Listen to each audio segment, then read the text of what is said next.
எல்லாத்தையும் செஞ்சுட்டு இருக்கோம். குறிப்பா இந்த டெமோக்ராட்டிக் சிஸ்டம் குடியரசு நாட்டில் இருக்கக்கூடிய வாக்குரிமையின் வலிமை என்னங்கிறதை எடுத்து கூறுவதற்காக பட்டி தொட்டியில் இருக்கக்கூடிய பாமர மக்கள் வாக்கி இருக்கக்கூடிய வாக்காளர்கள்ட்ட நீங்க 100% நேர்மையா எந்த விதமான பணம் வாங்காம ஓட்டுக்கு பரிசு பொருட்களை வாங்காம ஒரு நல்ல லீடர், அதாவது வேட்பாளர்களை நீங்க தேர்ந்தெடுக்கிறதுனால இருக்கக்கூடிய நன்மைகளை சொல்லணும். நல்லா புரிஞ்சுக்கோங்க. உலகத்துல நடக்கக்கூடிய பர்டிகுலரா நீங்க இந்த சொசைட்டில பேஸ் பண்ணக்கூடிய ஊழல், லஞ்சம், முறைகேடு உள்ளிட்ட அத்தனை சட்டவிரோத காரியங்களுக்கும் அடிப்படையாக இருக்கக்கூடியது நீங்கள் இந்த ஓட்டுக்கு வாங்கக்கூடிய பணம் தான் மூல ஆதாரம் அப்படிங்கிறத நாங்கள் பட்டி தொட்டி எல்லாம் எடுத்துக்கொண்டு சொல்றோம். அது எப்படியா நீங்க மூல ஆதாரம் நீங்க கேட்கலாம். நான் சொல்றேன். இப்ப பாத்தீங்கன்னா மத்திய கட்சிகளா இருக்கட்டும், மாநில கட்சிகளா இருக்கட்டும், இல்ல நாளைக்கு எந்த புது கட்சிகளா வந்தாலும் மக்களுக்கு சேவை செய்யணுங்கிற அடிப்படை நோக்கத்துக்கு தான் வராங்க. ஆனா அந்த மக்களுக்கு சேவை செய்ய வரக்கூடிய அந்த காலகட்டத்துல அவர்களுக்கு பணம் நிர்பந்திக்கப்படுகிறது. பணம் நீங்க ஓட்டுக்கு காசு வாங்கி நீங்க பணத்துக்கு காசு வாங்கி இது பண்றதுனால அந்த செலவழிச்ச காசை எடுக்கிறதுக்கு அவங்க என்ன பண்ணுவாங்க? அரசாங்கம் கொடுக்குதே அவங்களுக்கு சம்பளமா, அதுலயே அவங்க செய்ய முடியுமா? செய்ய முடியாது. அவங்க அங்கதான் ஊழல், லஞ்சம், முறைகேடு எல்லாத்தையும் அங்கதான் ஸ்டார்ட் பண்றாங்க.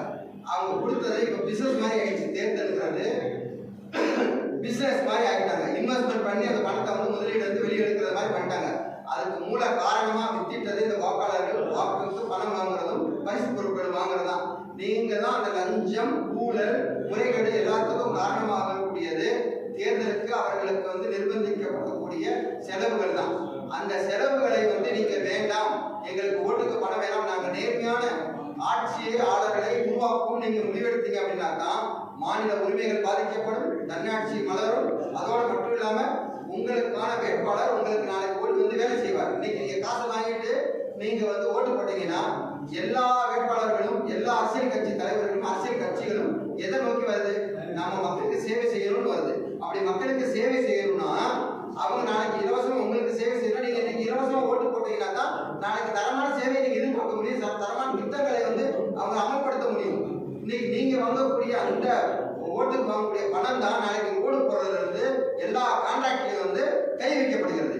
அது மலிவான பொருட்களாக பயன்படுத்தப்படுகிறது. அங்க தரமற்ற வேலைகள் நடைபெறுகிறது. ஊழலுக்கு வித்திடுகிறது, லஞ்சத்துக்கு வித்திடுகிறது, முறைகேடு எல்லாத்தையும் முறைகேடு நடக்கிறதுக்கு அடிப்படையாகிறது. அதனால 100% நேர்மையான வாக்குப்பதிவும், அதே நேரத்தில் எல்லாரும் வாக்குரிமை பெற்ற அத்தனை பேருமே வாக்களிக்க வேண்டும். இந்த வாக்குங்கிறது ஏதோ சர்வசாதாரணமா நீங்க பிறந்த குடிமகனுக்காக கொடுக்கல. பலர் உயிரை கொடுத்து, தன் உயிரை கொடுத்து அந்த வாக்குரிமை வாங்கி கொடுத்துருக்கிறாங்க. அதனால ஒரு வழக்கறிஞரா சமூக பொறுப்போடையும் சமூக அக்கறையோடையும் ஒரு உலக மனித உரிமை ஆணையம்